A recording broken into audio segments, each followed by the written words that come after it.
Hey guys, it's a great day because we're beginning a new lore journey. As usual, we will dive into character development and storytelling and psychological examination to understand all whys and hows. Criticizing something became fashionable among people who have expertise in consuming. It's a valid point to show your angle, and definitely people who consume are part of the market. However, if you've been with me for a while now, you know that I analyze the story and characters from many sides and angles, therefore trying to educate those who are willing and also to expose the multidimensional personality of a fictional character. I prefer to see video games as a piece of art and as a collaborative project of hundreds of people. This video is about Ciri, and it's for all of us who's glad to see our girl all grown up, yet still facing the same problem. Who let that ugly bitch become a witcher? Geralt would have never done that. Oh god. This backlash only proves that CD Projekt Red did everything right. Let's start talking.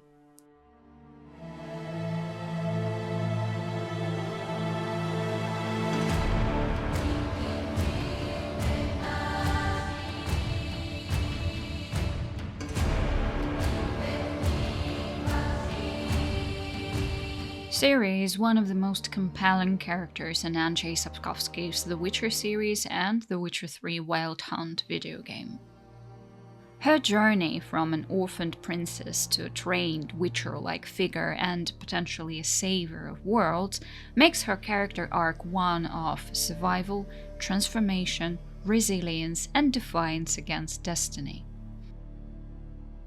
Sapkowski wrote many things that made me furious simply as a concept. However, that gritty atmosphere and outrageous objectification of human life exposed the truth that can be applied even today.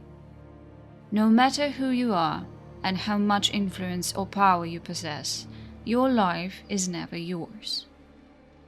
You have a use in the world of politics, social customs, economics, and grandiose schemes of those you choose to believe in.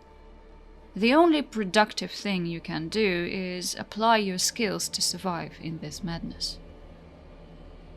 If we speak about Ciri's life, she was a princess, yes, however, her privilege was an illusion. It's been a while since I read books, though I clearly remember 3 situations in her character development.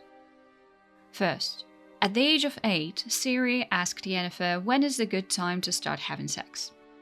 To which Yennefer replied something like, "If you're asking about it now, then you're ready to start." Second, her father, Emir var Emrys, wanted to marry Ciri and conceive a child due to political fetish and the prophecy that a child of elder blood would possess a great gift of magic and would save the world. Her father wanted to find her and fuck her because he desired to be the supreme emperor. Then he changed his mind and married Ciri's doppelganger to trick the royal court or whatever he had there in order to keep the throne. Oberon, king of the Ainali elves and ruler of Tirnalia, was determined to take back what had been stolen from the Ainali by Creganon, a human mage, when he bonded with Lara Dorren, Oberon's daughter. Ciri is Lara Dorren's great-great-great-granddaughter or something. All girls in her elven bloodline carried Lara gene, the source of powerful magic. To do this, the Elven King had Ciri brought to him from the other world and groomed her to produce an heir. Because everyone thought that the savior of the world would not be Ciri herself, but her child. She agreed to bat him due to her hopeless belief that she couldn't escape. Technically, she agreed to be raped by her distant great-great-grandfather multiple times in order to stay alive. Oberon died before he was able to impregnate Ciri, killed at the age of over 650 years by the drug overdose supplied by Eredin, who viewed himself as a more suitable ruler. We saw a small clip of it from the Dream of Ciri in the Wild Hunt video game. So, once again, Ciri was chased by the Wild Hunt in The Witcher 3, but this time Eredin wanted her. Throughout her whole life, Ciri was hunted not exclusively for her magic, but because she was a perfect baby machine who manifested political influence in the hands of those who would capture her.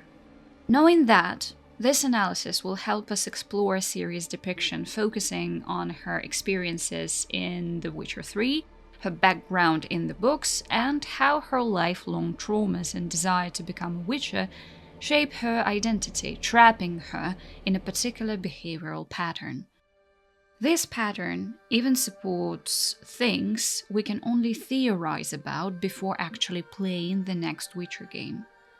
For example, the final section of this video theorizes her psychological reasoning after she pursues the path of a witcher in The Witcher 4. How the fact that she survived stalking, sexual abuse, manipulation, and all other things led her to the trial of the grasses, and how it works for her character arc and lore and not against it.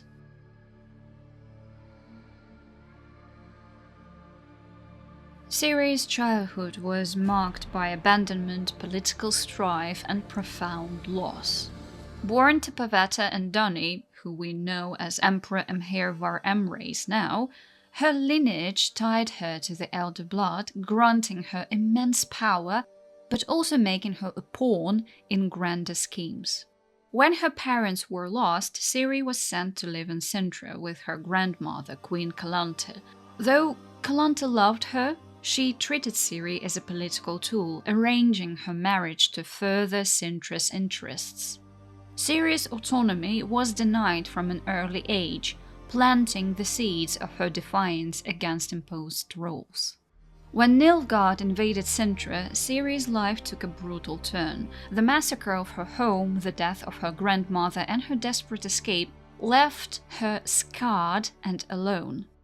These events planted the next seeds of survivor's guilt and a mistrust of authority. Her ability to endure, however, is rooted in her instinct for survival and the lessons in resilience imparted by her grandmother. Ciri's eventual meeting with Geralt of Rivia, her destined guardian, brought her to Kaer Morhen, the Witcher stronghold. Here, her upbringing changed dramatically.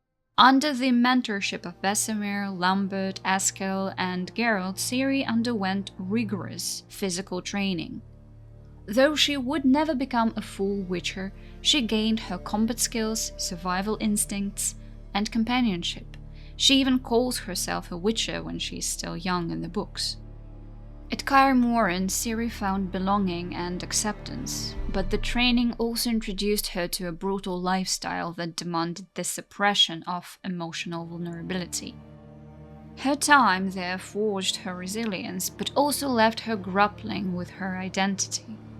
Was she meant to be a princess, a witcher, or something entirely different?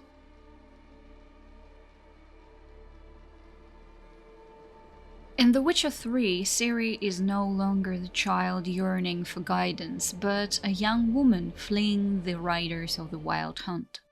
The elder blood within her has made her super powerful, in theory. What is a tremendous power if you can't control it, or choose how to use it? It's a threat, and it makes you a target. Ciri indeed was all that during the books and The Witcher 3. Her ability to travel across worlds deepens her self-reliance and resourcefulness. It sounds cool in theory, yet on the practical level, the constant pursuits reinforces her trauma, leaving her cautious and skeptical of forming close connections. Why?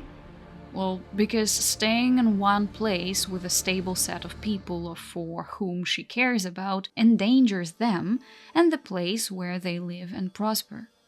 Because for those who hunt her, She is nothing but an object or a tool in their schemes.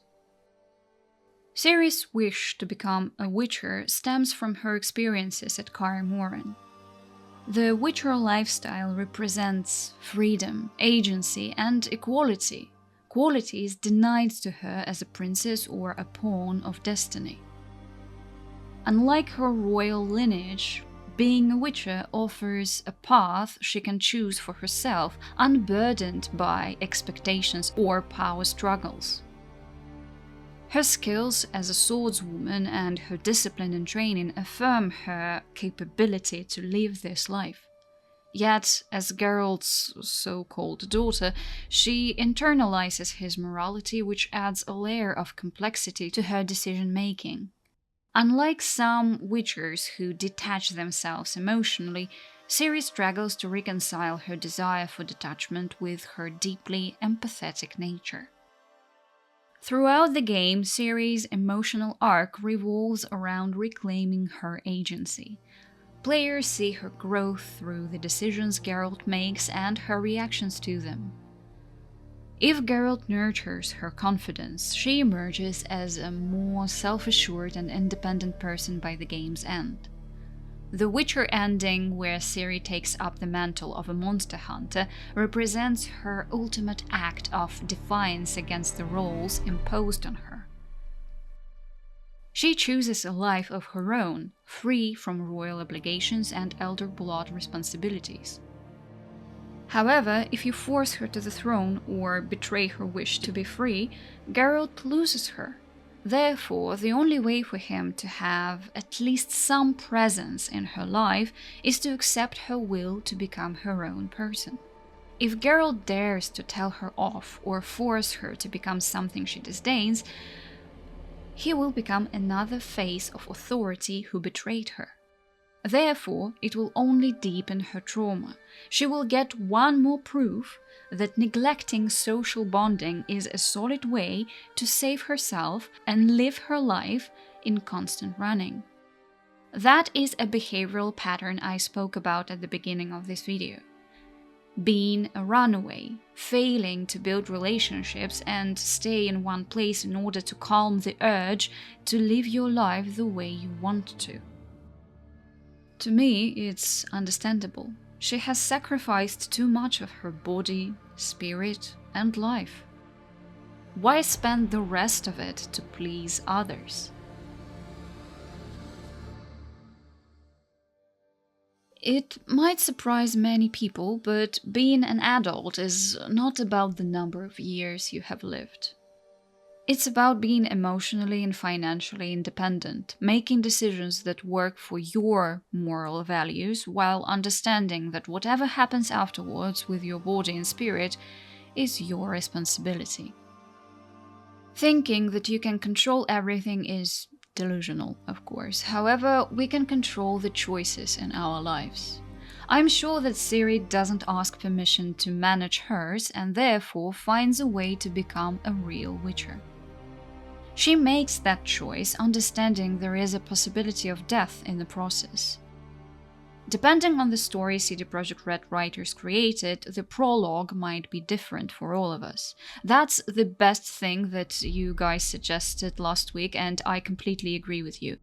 It will solve all the problems for those who had different endings in The Witcher 3. To me, the fact that it could be as simple as I have Lara Jean, I'm powerful enough to overcome the struggles of the Trial of the Grosses is enough.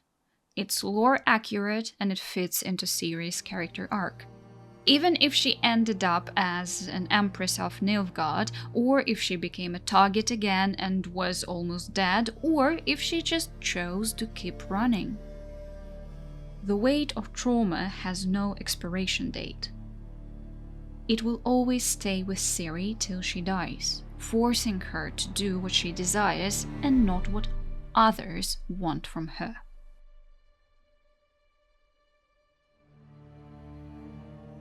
If Ciri chooses to become a Witcher in The Witcher 4, her decision will likely stem from a wish to distance herself from her past and the burdens of the Elder Blood. Her time on the run and the loss of loved ones, including Vesemir, have left scars. The Witcher lifestyle, a solitary, dangerous existence, may appeal to her as a way to simplify her chaotic life where she becomes a hunter who chases her prey. It mirrors and feeds upon her triggers, solidifying the lack of social connection and a desire to change things to prove that people can choose their future, as we saw in the trailer. However, this path and this level of self-awareness would only force her to confront her unresolved trauma.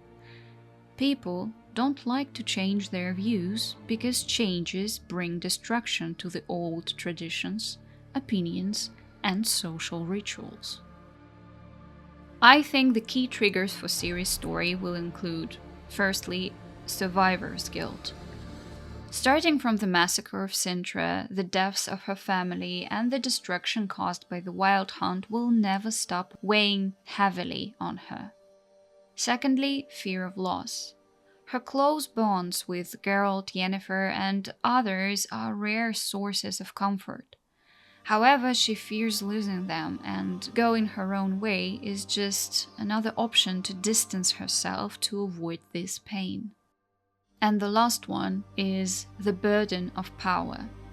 Her elder blood ties her to cosmic forces beyond her control. Becoming a Witcher could symbolize her rejection of this power, but her abilities will always remind her of the world's expectations. Once Ciri survives the trial of the grasses and fully becomes a Witcher, this transformation will have profound effects on her journey towards becoming her own person and experiencing psychological growth.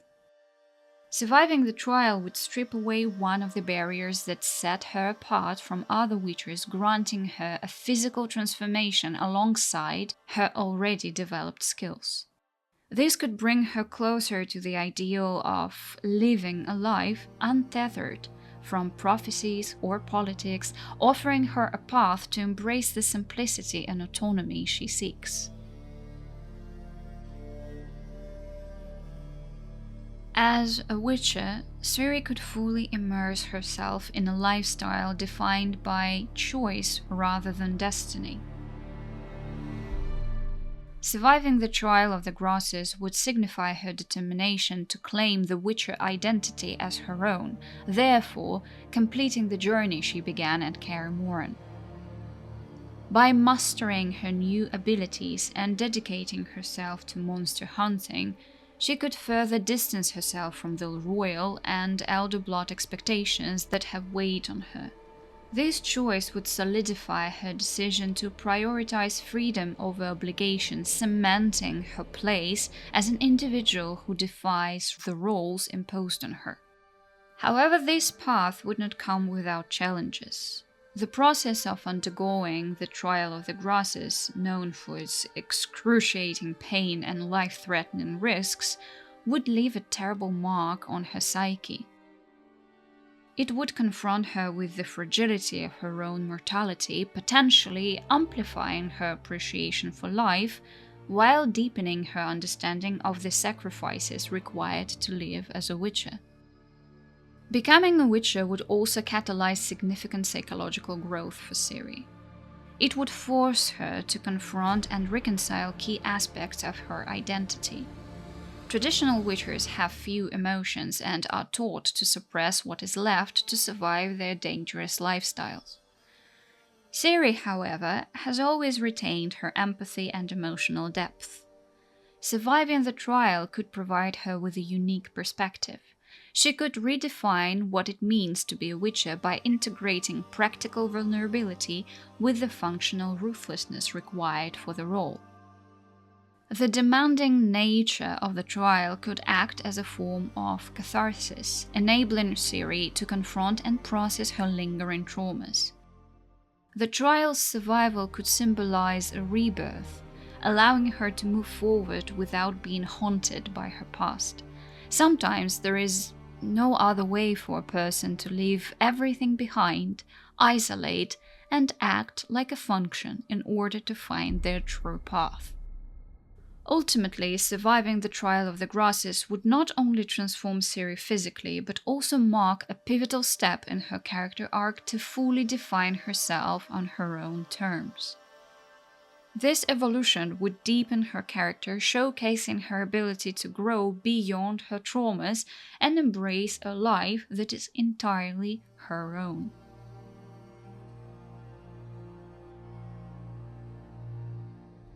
Alright guys, let's start the discussion. From my experience in writing stories in the psychological field, I think that Ciri's character arc is one of resilience and defiance. She is a survivor. From her distress in childhood to her transformative experiences in The Witcher 3, her desire to become a witcher is a symbol of her search for agency and freedom. And The Witcher 4 explores this path. It provides the potential to deepen Ciri's psychological complexity, examining how her life experience and choices shape her into a survivor who is neither defined by her past nor constrained by her power. Ciri's story is about becoming her own person, a journey as universal as it is extraordinary. But hey, let me know what you think. It's been a while since we could have a proper discussion like that. Remember to be civil. There will be more Ciri related and Witcher 4 videos in the future, so like and subscribe to this channel if you haven't already. And that's it for today, my dears. Have fun, play video games, and I'll see you in my next video. Bye!